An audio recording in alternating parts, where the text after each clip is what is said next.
तो आज हम डिस्कस करेंगे बाइनोमियल थ्योरम के बारे में। उसको हम स्टार्टिंग से पढ़ेंगे, बेसिक से पढ़ेंगे और एडवांस तक पूरा कवर करेंगे। तो पहले देखते हैं बाइनोमियल थ्योरम क्या होता है। तो लिखा हुआ बाइनोमियल, इसका मतलब bi plus nomial. Bi means two, nomial means terms. जैसे हमने पढ़ा था पॉलिनोमियल, पॉली मतलब मैनी, नोमियल मीन्स टर्म। तो उसमें मैनी टर्म्स होती है, बाइनोमियल हो गया आपके पास दो टर्म। अगर दो टर्म का आपको एक्सप्रेशन निकालना है उसके लिए हम क्या करेंगे, बाइनोमियल थ्योरम का यूज करेंगे। अब हम देखते हैं इसकी जरूरत क्यों पड़ी, इसकी हिस्ट्री क्या है, कहां से ये आ गया। तो उसके लिए ट्राइंगल होता है आपके पास, Pascal triangle.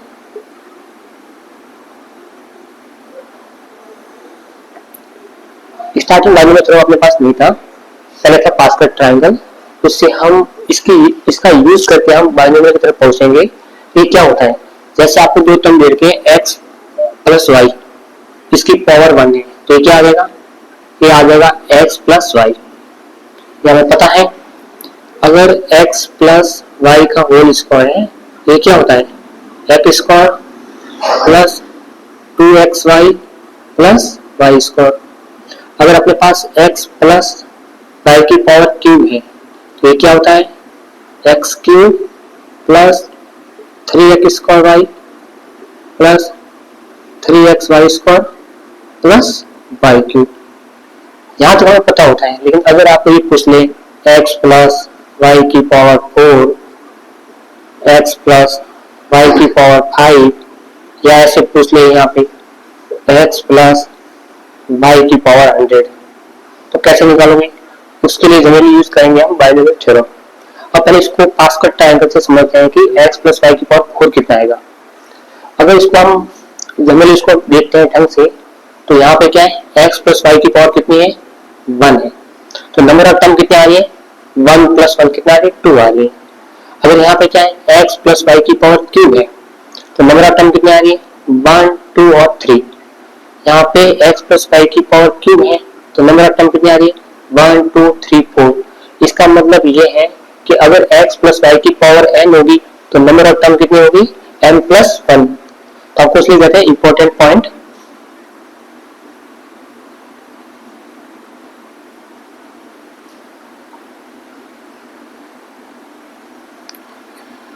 if x plus y की power n then number of terms equal to n plus 1। यहाँ से दिख रहा है, इसका मतलब क्या हुआ, अगर x प्लस वाई की पावर 4 होगी तो नंबर ऑफ टर्म कितनी होगी n प्लस 1, मतलब 5 टर्म होगी। अगर x प्लस वाई की पावर 5 होगी तो नंबर ऑफ टर्म कितनी होगी 6 होगी। ये तो पहले पता चल गया।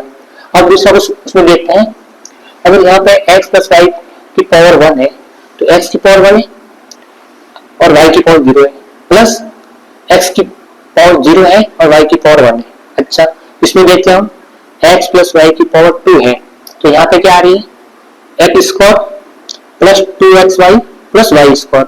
इसका मतलब क्या हो गया, स्टार्टिंग में मैंने पूरी की पूरी पावर दी हुई x को, फिर क्या करा मैं x की पावर 1 कम करा और y की पावर 1 बढ़ा रहा हूँ, फिर क्या करा मैं x की पावर 2 कम करा और y की पावर बढ़ा रहा हूँ।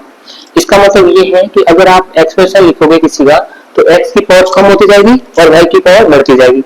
ये भी ऐसा ही है, अगर x प्लस वाई की पावर क्यूब है तो स्टार्टिंग में 3 की 3 पावर किसे दोगे x को दोगे, उसके बाद x की एक पावर कम हो जाएगी तो 2 हो जाएगी और y की एक पावर बढ़ जाएगी। तो यहाँ पे क्या हो जाएगा, फिर क्या होगा x की पावर 1 कम होगी और y की पावर 1 और बढ़ जाएगी, तो यहाँ पे क्या हो जाएगा 3x वाई स्क्वायर। फिर क्या होगा x की पावर 0 हो जाएगी और पूरी की पूरी पावर किसकी आ जाएगी y की आ जाएगी। अच्छा, ये पैटर्न में फॉलो करते हैं, इसकी लिखते हैं सिर्फ ये क्या क्या आएगा, कोएफिशिएंट बाद में लिखेंगे, पहले लिखते हैं इसमें क्या क्या आएगा। तो x की पावर 4 है तो पहले क्या आएगी पूरी की पूरी पावर आएगी वो x को आएगी। फिर क्या आएगा x की पावर कम होती जाएगी और y की पावर बढ़ती जाएगी, तो x की पावर कम कर दो और y की पावर बढ़ा लो। फिर क्या आएगी x की पावर कम होती जाएगी y की पावर बढ़ती जाएगी। फिर क्या आएगी x की पावर कम y इंक्रीज। फिर अपने पास क्या आएगी, फिर अपने पास आएगी x की पावर 0 हो जाएगी और पूरी की पावर किससे मिल जाएगी, y को मिल जाएगी। तो नंबर ऑफ टर्म कितनी होगी, अगर यहाँ पे x प्लस वाई की पावर 4 है तो नंबर ऑफ टर्म आपके पास 5 मिलने चाहिए, 1 2 3 4 5। अब देखिए इसका कोफिशिएंट क्या आएगा। अब हम ध्यान से इसको पैटर्न को ऑब्जर्व करते हैं ना तो हमें लगता है कि फर्स्ट टर्म और लास्ट टर्म का कोफिशिएंट हमेशा बना रहे हैं, 1 कोफिशिएंट 1, यहाँ पर भी इसका कोफिशिएंट 1 है, यहाँ पर भी इसका कोफिशिएंट 1 है, यहाँ पर भी इसका कोफिशिएंट 1 है, लास्ट टर्म का भी कोफिशिएंट 1 है। इसका मतलब इसका भी कोफिशिएंट 1 होगा और इसका भी कोफिशिएंट 1 होगा। अब 20 वाले टर्म का हम कोफिशिएंट लिखते हैं, कैसे लिखोगे, अगर हम इसको फॉलो करते हैं, इसका कोफिशिएंट कितना है 1, उसका भी कितना है 1। सेकंड का भी कैसे, हमेशा फर्स्ट टर्म का कोफिशिएंट 1 आएगा और लास्ट का 1 आएगा, तो फर्स्ट का 1 लिखो और लास्ट का। अब मिडिल में कैसा होगा, इन दोनों को ऐड कर दो तो कितना आ गया 2 आ गया। अब यहाँ पे कितना है 2 है। अब थर्ड टर्म का कोफिशिएंट लिखते हैं हम इसका, तो फर्स्ट का हमेशा 1 आएगा और लास्ट का हमेशा 1 आएगा। ये कैसे आएगा, इन दोनों को ऐड कर दो कितना आएगा 3। ये कैसे आएगा, इन दोनों को ऐड कर दो कितना आ गया 3। तो कोफिशिएंट कितना आएगा इसका 1 आएगा, फिर 3 आएगा, फिर 3 आएगा और फिर 1 आएगा। इसमें ये क्या रखा है 1 3 3 और 1। अगर मुझे कोफिशिएंट लिखना है इसका x प्लस वाई की पावर 4 तो मुझे पता है इसका फर्स्ट कोफिशिएंट 1 होगा और लास्ट कोफिशिएंट भी 1 होगा। अब इसका मिडिल कोफिशिएंट निकालना मैं क्या करोगे, इन दोनों को ऐड कर दो कितना आ जाएगा 4 आ जाएगा, इन दोनों को ऐड कर दो कितना आ जाएगा 6 आ जाएगा, इन दोनों को ऐड कर दो कितना आ जाएगा 4 आ जाएगा। इसका कोफिशिएंट क्या हो जाएगा 1 4 6 4 और 1। अब हम लिखते हैं x प्लस वाई की पावर 5। इसको करने का पहले नंबर ऑफ टर्म कितनी होगी, अगर x प्लस वाई की पावर 5 है तो नंबर ऑफ टर्म होगी आपके पास 6। और एक पैटर्न और पता है, x की वैल्यू स्टार्टिंग में 5 दोगे तो x को धीरे धीरे x की वैल्यू कम होती जाएगी और y की वैल्यू बढ़ती जाएगी। अब इसमें प्रॉब्लम क्या है, जैसे 5 से तो आप निकाल लोगे, जैसे उसमें ये रखा है x प्लस वाई की पावर 100 तो आप 100 है तो इसको कर नहीं सकते, ऐसा थोड़ी आप 100 इसको कर लोगे। तो इसके लिए हम क्या यूज करते हैं बाइनोमियल थ्योरम। तो ऐसा तो नहीं अपने पास कि अगर x प्लस वाई की पावर 100 आएगी तो हम इसको ऐसे करते जाएंगे, तो इसके लिए क्या करते हैं बाइनोमियल थ्योरम का यूज करते हैं। हम पैटर्न को ऑब्जर्व करते हैं क्या क्या पैटर्न अपने पास।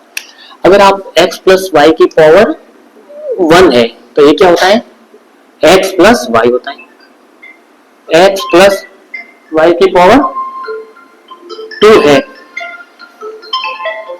तो पैटर्न क्या होता है अपने पास x square plus 2xy plus y square होता है। अगर अपने पास x प्लस वाई की पावर 2 है तो ये होता है अपने पास x cube plus 3x square y plus 3x y square plus y cube. अब हम देखते हैं यहाँ पे क्या लिखा हुआ 1, क्या इस 1 को मैं 1c0 ले सकता हूँ, यहाँ पर भी कितना है 1, इसको मैं क्या लिख सकता हूँ 1c1।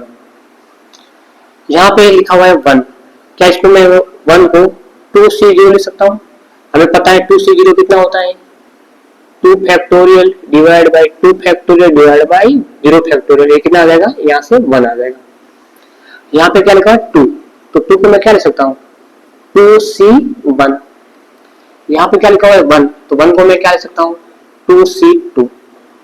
सेम अगर x प्लस वाई की पावर क्यूब है तो यहाँ पे 1 लिखा हुआ है तो 1 को मैं क्या लिख सकता हूँ 3c0। ये कितना है, ये अपने पास 3, तो 3 में क्या लिख सकता हूँ मैं 3c1। ये भी कितना है 3, इसको मैं क्या लिख सकता हूँ 3c2। ये क्या लिखा हुआ है 1, इसको मैं क्या लिख सकता हूँ 3c3। अच्छा, यहाँ से मुझे पैटर्न पता चल गया। अगर x प्लस वाई की पावर n है तो स्टार्टिंग क्या करोगे nc0, फिर क्या आ जाएगा nc1, फिर क्या आ जाएगा nc2, फिर कहां तक जाएगा ये ncn तक जाएगा। इसका मतलब क्या हो गया, अगर आपको x प्लस वाई की पावर अगर आपको n दे रखी है तो स्टार्टिंग क्या हो जाएगा x nc0, पूरी की पूरी पावर किसको मिल जाएगी x को मिल जाएगी, तो x की पावर n हो जाएगा। फिर nc1, अब क्या करोगे x की पावर 1 कम करोगे और y की पावर 1 इंक्रीज कर लोगे, तो क्या हो जाएगा x की पावर n माइनस 1 और y की पावर 1। फिर क्या आ जाएगा अपने पास nc2 x की पावर n माइनस 2 y की पावर 2। और लास्ट टर्म अपने पास क्या आ जाएगी, एन सी एन पूरी की पावर किसको मिल जाएगी, अपने पास y को मिल जाएगी। तो ये हो गया binomial expansion of the x plus y plus y की पावर n का। तो अब आपको कुछ भी लिखना है, जैसे आपको लिखना है x प्लस वाई की पावर 100, तो अब सिंपल सा हो गया। तो क्या हो जाएगा, स्टार्टिंग 15c0 पूरी की पूरी पावर किसको मिल जाएगी, आपको x को मिल जाएगी। फिर क्या हो जाएगा 15c1 x की पावर 1 कम और y की पावर 1। फिर क्या आ जाएगी अपने पास 50c2 x की पावर 1 और कम हो जाएगी और y की पावर 1 और बढ़ जाएगी। लास्ट में क्या आ जाएगा अपने पास 15c50 पूरी की पावर किसको मिल जाएगी, अपने पास y को मिल जाएगी। तो यहाँ से सिंपली हम किसी का भी अगर दो टर्म का आपको एक्सपेंशन लिखना है तो यहाँ से बाइनोमियल का यूज करके हम लिख सकते हैं।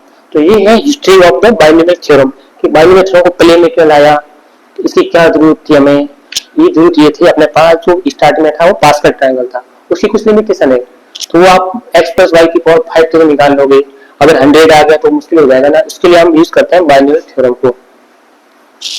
तो आगे थोड़ा डिस्कस करते हैं।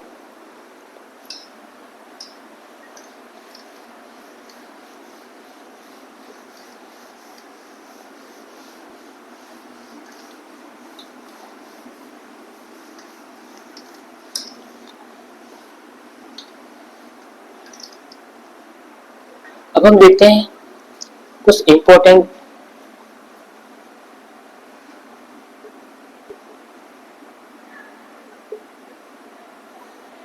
ठीक है। अगर हम देखो, अगर आपको लिखना है 1 प्लस एक्स की पावर n, अगर आप कंपेयर करोगे उसको, ये क्या लिखा हुआ है x प्लस वाई की पावर n, तो क्या होता है आपके पास होता है nc0, फिर क्या हो जाएगा nc1x, फिर क्या हो जाएगा nc2x स्क्वायर प्लस क्या हो जाएगा nc3x क्यूब, ऐसा चलता जाएगा यहाँ से। फिर क्या आ जाएगा ncn x की पावर n, ये होगा अपने पास 1 प्लस x की पावर n। अगर मुझे लिखना है यहाँ से 1 माइनस x की पावर n का, तो क्या आ जाएगा ये nc0 प्लस nc1, ये आ जाएगा माइनस x की पावर 1। फिर क्या आ जाएगा nc2 माइनस x की पावर 2। फिर क्या आ जाएगा nc3, ये आ जाएगा अपने पास माइनस x की पावर 3, चलता जाएगा यहाँ पे। तो लास्ट टर्म क्या आ जाएगी ncn माइनस x की पावर n आ जाएगी। इसको एक बार ओपन करते हैं, 1 माइनस x की पावर n क्या हो गया nc0 minus nc1 plus nc2, फिर ये आ जाएगा माइनस nc3, ये अल्टरनेट चलता जाएगा ना, क्योंकि यहाँ पे क्या है माइनस x की पावर 2 है तो हम सब पॉजिटिव होगा। तो अगर इसकी पावर इवन है तो पॉजिटिव होगा, अगर उसकी पावर ऑड है तो नेगेटिव होगा। ऐसे चलता जाएगा ये nc4 ऐसे, प्लस आ जाएगा माइनस 1 की पावर n ncn और x की पावर n, वो डिपेंड करेगा n इवन है या ऑड है। तो ये आ गया अपने पास 1 माइनस एक्स की पावर n आ गया। अब हम कुछ, अगर आप कुछ रिजल्ट निकाले हैं, जैसे आप इसी वाली निकालिए, मुझे फर्स्ट वैल्यू निकालनी है आपकी nc0 plus nc1 plus nc2 plus nc3 plus nc4 dash dash dash ncn। अगर मुझे इसकी वैल्यू निकालनी है, ये कितना आएगा, तो कैसे करोगे इसको। देखो अगर इसकी वैल्यू निकालनी तो मुझे पता है 1 प्लस एक्स की पावर n क्या होता है अपने पास nc0 plus nc1 x plus nc2 x square plus nc3 x cube, चलता जाएगा ऐसे वैसे, लास्ट में पूरी पूरी पावर क्या आ जाएगी ncn x की पावर n।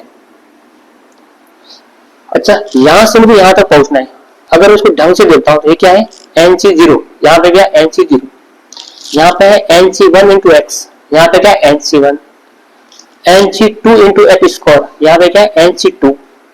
अगर ध्यान से देखोगे, अगर मुझे यहाँ से यहाँ तक पहुंचना क्या कर सकता हूँ मैं, अगर मैं x इक्वल टू 1 पुट कर दूं, पुट अगर x इक्वल टू 1 पुट कर दूं मैं, तो उधर पार्ट क्या हो जाएगा अपने पास, nc0 nc1 nc2 और लास्ट में क्या आ जाएगा अपने पास, ncn आ गया। अच्छा मुझे ये वैल्यू सही है, अगर यहाँ पे x इक्वल टू 1 पुट किया है तो उधर भी आपको x इक्वल टू 1 पुट करना पड़ेगा। और n इसका मतलब क्या हो गया, nc0 plus nc1 plus nc2 dash dash dash ncn equal to कितना हो गया, 2 की power n sum of the all the coefficient of the 1 plus x की पावर n क्या आ जाएगा, 2 की पावर n। ये अपने पास इंपॉर्टेंट रेट आ गया नंबर 1। तो अभी हमने देखा था nc0 plus nc1 plus nc2 dash dash ncn क्या आ रहा था, 2 की पावर n। तो अपना रिजल्ट नंबर 1 हो गया। अब दूसरा रिजल्ट आपको थोड़ा देखते हैं क्या आता है। अब मुझे इसकी वैल्यू निकालनी है, मुझे वैल्यू निकालनी है nc1 plus 2nc2 plus 3nc3 dash dash dash निकालना मुझे nncn। अच्छा उसकी वैल्यू कितनी आएगी, तो वही यूज करेंगे आप, एक बार ट्राई करते हैं निकालने की क्या आता है। यूज करोगे 1 प्लस एक्स की पावर n, ये क्या होता है nc0 plus nc1x plus nc2x square, चलता जाएगा यहाँ पे क्या आएगा ncn x की पावर n। अगर मुझे यहां से यहां तक पहुंचना है तो इसलिए मैं कैसे पहुंचे थे, हम x इक्वल 1 पुट कर दिया था, लेकिन यहाँ पे अगर x इक्वल 1 पुट करोगे तो कोई अपना बेनिफिट नहीं है। अच्छा देखो भाई यहाँ ढंग से देखो, यहाँ पे nc0 यहाँ पे nc0 नहीं है, यहाँ पे nc1 इंटू एक्स है, यहाँ पे ओनली क्या है nc1 है, यहाँ पे क्या है nc2 इंटू एक्स स्क्वायर है, इसमें क्या आ रहा है 2 आगे आ रहा है, फिर 3 आगे आ रहा है और यहाँ से n आगे आ रहा है। इसका मतलब कुछ बोलना है मैं, अगर आपका 2 आगे आ रहा है, यहाँ पे 3 आगे आ रहा है, यहाँ पे n आगे आ रहा है, तो हम ऑलरेडी जानते हैं अगर किसी का डेरिवेटिव करते हैं x की पावर n का तो वो क्या होता है, अगर डेरिवेटिव ऑफ द x की पावर n वो होता है अपने पास n इंटू एक्स माइनस 1। इसका मतलब क्या हो गया, अगर आप डेरिवेटिव करोगे तो जो इसकी यहाँ पावर है वो आगे आ जाएगी। जैसे d by D x of the x square कितना होता है, हम जानते हैं कितना होता है 2x। 2x कैसा आया, अगर डेरिवेटिव करोगे तो 2 आगे आ जाएगा। इसका मतलब अगर मुझे यहाँ से यहाँ तक पहुंचना है तो इसका डेरिवेटिव आपको करना पड़ेगा। हम डेरिवेटिव करते हैं तो क्या करोगे,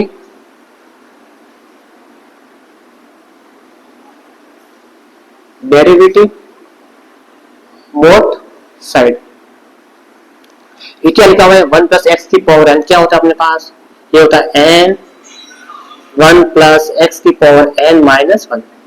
तो यहां से करते हैं, ये अपने पास कांस्टेंट टर्म है, इसका क्या हो जाएगा 0। ये अपने पास क्या है nc1 कांस्टेंट है, x का क्या हो जाएगा 1, तो क्या आ जाएगा nc1, फिर क्या आ जाएगा अपने पास 2nc2x, फिर क्या आ जाएगा 3nc3 x स्क्वायर और लास्ट में क्या आ जाएगा अपने पास n ncn और x की पावर n माइनस 1। यहां तो पहुंच चुके हैं कि 2 आगे आ गया, अपना 3 आगे आ गया और n आगे आ गया, लेकिन यहाँ प्रॉब्लम क्या है, यहाँ पे आपके पास x आ रहा है, यहाँ पे x नहीं आ रहा है। अब वापस क्या करना पड़ेगा, पुट x इक्वल टू 1, वैसे 1 पुट करोगे x की वैल्यू क्या आ जाएगा n, ये हो जाएगा 1 प्लस 1 2 की power n minus 1 equal to कितना आ गया, यहाँ से ये आ गया nc1 plus 2nc2 plus 3nc3 और लास्ट में क्या आ जाएगा अपने पास ncn, ये आ गया। तो इसकी वैल्यू कितनी हो गई n इंटू 2 की पावर n माइनस 1। कैसे निकालोगे, डेरिवेटिव बोथ साइड, फिर x को क्या पुट करोगे 1, तो यहां से मिल गया आपको रिजल्ट नंबर 2। ठीक है, अब तीसरा रिजल्ट निकालने ट्राई करते हैं। अगर आपको कुछ दूसरा दे रहा है क्या करोगे, तो ये समझ गए होंगे इतना। अब हम देखते हैं थर्ड रिजल्ट निकालते हैं।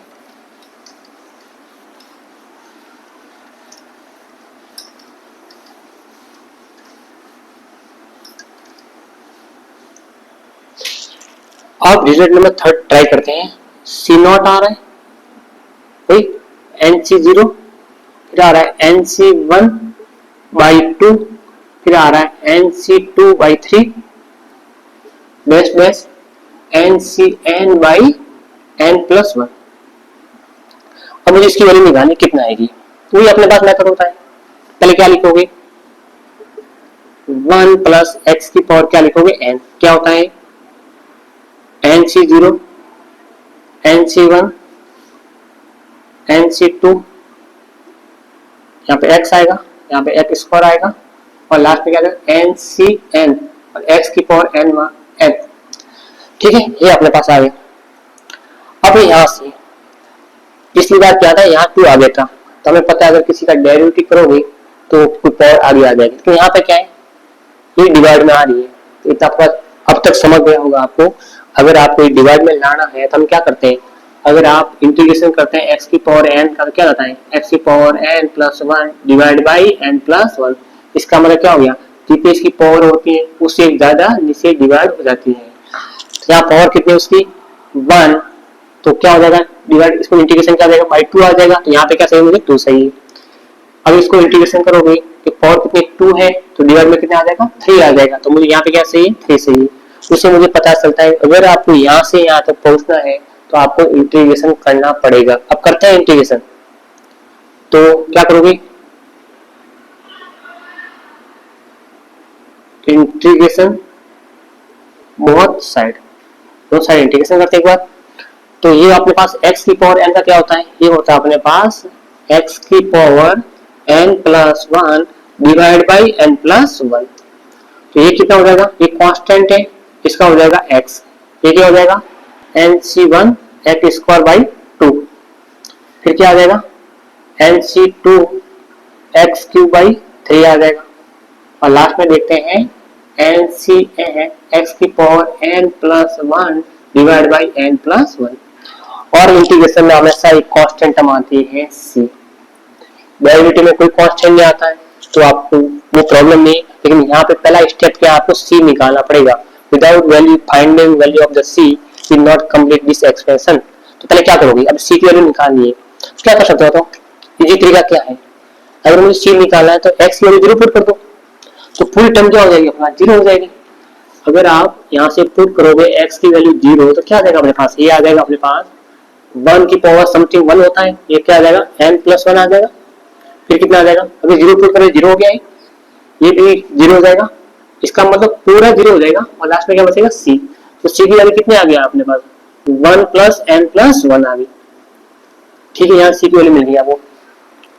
अब मुझे यहाँ से यहाँ तक पहुंचना है, यहाँ पे क्या लिखा है NC1 डिवाइड बाई 2, यहाँ पे क्या लिखा हुआ है NC1 2x², यहाँ पे क्या NC0, यहाँ पे क्या NC0 × x है। इसका मतलब अगर मुझे यहाँ से यहाँ तक पहुंचना है तो क्या करना पड़ेगा, आपको पुट करना पड़ेगा x = 1। अगर x = 1 पुट कर दो, यहाँ से क्या आ जाएगा 1 + 1 कितना हो गया 2, तो 2 की पावर n+1 डिवाइड बाई कितना हो गया n+1 हो गया। और यहाँ से c जो भेज दो क्या आ जाएगा 1/n+1, तो यहाँ से क्या हो गया, ये हो गया NC0 NC1/2 plus NC2/3 dash dash dash क्या हो जाएगा NCN/n+1। अगर यहाँ से एक कॉमन आ जाएगा तो क्या आ जाएगा 2 की power n+1 - 1 divide by n+1। तो हम 3 इंपॉर्टेंट रिजल्ट निकाल चुके हैं। अब नेक्स्ट हम क्या करेंगे, कुछ और इंपॉर्टेंट रिजल्ट है वो निकालेंगे, फिर हम इसको कंटिन्यू करेंगे।